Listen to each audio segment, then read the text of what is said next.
चलिए बड़ी खबर आपको बता देते हैं। आजमगढ़ से गिरफ्तार आतंकी को पुलिस रिमांड दे दी गई है। 12 दिन की पुलिस कस्टडी यानी रिमांड पर भेज दिया गया है। बड़ी और अहम खबर इस वक्त की बता रहे हैं आपको। आजमगढ़ से गिरफ्तार आतंकी को पुलिस रिमांड पर भेज दिया गया है। 12 दिन की पुलिस कस्टडी पर अब भेज दिया गया है। देखिए, एक आतंकी गिरफ्तार हुआ था नदीम, उसके बाद गिरफ्तार हुआ सैफुल्ला। कई जानकारियां मिली, कई दस्तावेज मिले रिमांड पर। अब आजमगढ़ से गिरफ्तार आतंकी को अब भेज दिया गया है सबाउद्दीन। ये देखिए, कई खुलासे अब हो रहे हैं। मनीष यादव जुड़ गए हमारे सहयोगी, हमारे साथ में हैं। मनीष, 10 दिन की और रिमांड, यानी अभी और खुलासे होने बाकी हैं। देखिए, बिल्कुल जो पुलिस रिमांड ली गई है उसमें इन तीनों से बारी बारी से पूछताछ की जाएगी। तीनों का आपस में कनेक्शन हो सकता है। हालांकि अभी प्रारंभिक जानकारी में नदीम और हबीबुल का तो कनेक्शन सामने आया है, लेकिन सबाउद्दीन का कोई कनेक्शन सामने नहीं आया। तो पुलिस इन तीनों से बारी बारी से पूछताछ करेगी। एक साथ लाकर भी पूछताछ की जा सकती है। खासतौर पर नदीम, जिसे एटीएस ने गिरफ्तार सहारनपुर से किया था, उसे सहारनपुर भी पूछताछ के लिए ले जाया जा सकता है, क्योंकि उसकी कॉल डिटेल के आधार पर यह जानकारी मिली थी कि उसका अक्सर देवबंद जाना हुआ करता था। जहां वो रहता था नदीम, उसके गांव से देवबंद की दूरी तकरीबन 100 किलोमीटर दूर है, लेकिन कई बार उसकी लोकेशन देवबंद में मिली है। तो ऐसे में देवबंद के उसके कनेक्शन के बारे में पूछताछ में बातचीत की जा सकती है और उसे सहारनपुर ले जाकर उन स्थानों की पर भी ले जाया जा सकता है जहां उसका अक्सर आना जाना हुआ करता था। तो ये पूरी कवायद यूपी एटीएस की तरफ से हो रही है। लेकिन और क्या सुराग अभी तक लग पाए हैं? क्योंकि ये स्पष्ट पता चला है कि बाकी लोगों से कि एक बड़ी साजिश यहां पर रची जा रही थी। कई दस्तावेज यहां पर मिले और वो न जाने कितने लोगों तक पहुंचे होंगे। तो क्या इनके संपर्क में आए और लोगों पर भी अब शिकंजा कसा जा रहा है?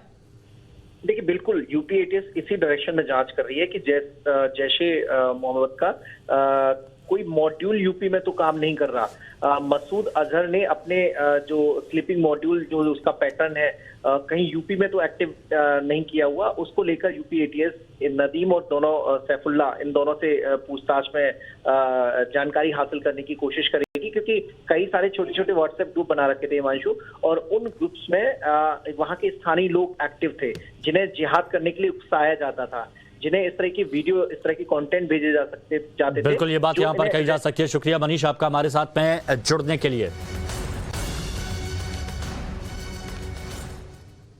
वहीं आतंकी संगठन जैश ए मोहम्मद की नापाक नजर अब देश की सबसे बड़ी आबादी वाले राज्य यानी उत्तर प्रदेश पर है। बीते 5 दिनों में यूपी से जैश के 2 आतंकवादी गिरफ्तार हुए, जिसके बाद यूपी में जैश के बड़े नेटवर्क और स्लीपर सेल होने की आशंका मंडराने लगी है। हालांकि किसी बड़ी अनहोनी से पहले ही आतंकी गिरफ्तार कर लिए गए और अब उनके पूरे नेटवर्क को तोड़ने की कोशिश तेज हो गई है। क्या यूपी के बड़े शहर आतंकियों के निशाने पर हैं? क्या जैश ए मोहम्मद यूपी में कुछ बड़ा प्लान कर रहा है?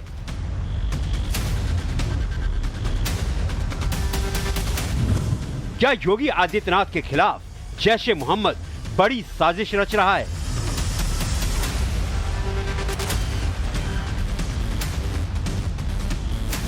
जैश ए मोहम्मद के प्लान पर योगी का स्ट्राइक हो गया। यह है जैश ए मोहम्मद का आका मौलाना मसूद अजहर। मसूद अजहर पाकिस्तान की सरपरस्ती में रहता है और पाकिस्तान के इशारे पर हिंदुस्तान के खिलाफ साजिशें रचता है। अब मसूद अजहर की नापाक निगाहें देश के सबसे बड़े राज्यों में से एक उत्तर प्रदेश पर है।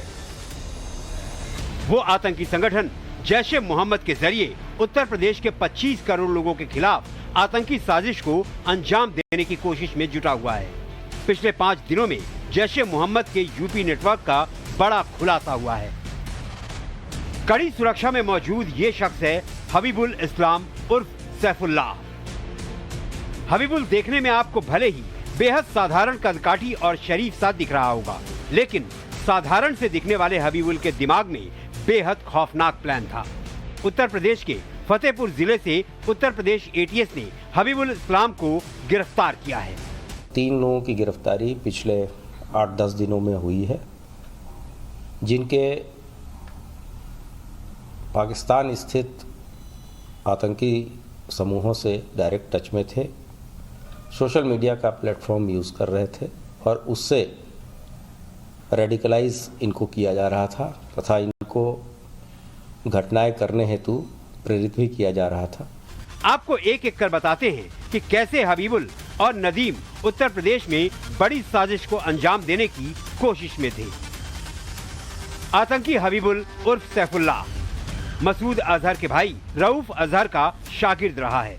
रऊफ अजहर पाकिस्तान में जैश-ए मोहम्मद का मुख्य हैंडलर है और भारत में फिदायीन हमलों के लिए नए चेहरों को रिक्रूट करता है। माना जा रहा है कि रऊफ के इशारे पर हबीबुल यूपी में जैश-ए मोहम्मद का बड़ा नेटवर्क खड़ा करने की कोशिश में था। हबीबुल से अब तक पूछताछ में कई चौंकाने वाले खुलासे हुए हैं। शक है कि रऊफ अजहर ही हबीबुल को आदेश देता था। हबीबुल पाकिस्तान और अफगानिस्तान में बैठे हैंडलर से जुड़ा हुआ था। हबीबुल टेलीग्राम, व्हाट्सएप और फेसबुक मैसेंजर के जरिए अपने आतंकी आकाओं से जुड़ा हुआ था। एटीएस को हबीबुल के मोबाइल से राही हिदायत नाम का टेलीग्राम ग्रुप मिला है जिसमें वो जुड़ा हुआ था। इस ग्रुप में कई भारत विरोधी चैट मिली हैं। इनको नाइफ अटैक करने के लिए नदीम को प्रेरित किया जा रहा था और उस संबंध में उसने कुछ सर्वे भी किए थे और आगे अभी विवेचना इस संबंध में चल रही है। यूपी एटीएस ने सहारनपुर के कुंडाकला गांव से आईएसआईएस के संपर्क में रहने वाले एक युवक को गिरफ्तार किया है। पुलिस को ये सूचना मिली थी कि एक कुंडाकला गांव का एक युवक जो है वो वर्चुअल नंबर से पाकिस्तान और अफगानिस्तान में बैठे हुए कुछ हैंडलर से बात कर रहा है। वो हैंडलर जैश-ए मोहम्मद और तबलीग तालिबान पाकिस्तान से संबंध रखते हैं। मोहम्मद नदीम तहरीके तालिबान के कमांडर सैफुल्लाह के सीधे सीधे संपर्क में था। नदीम सिर्फ 10वीं पास था लेकिन टेक्नोलॉजी का बड़ा जानकार था।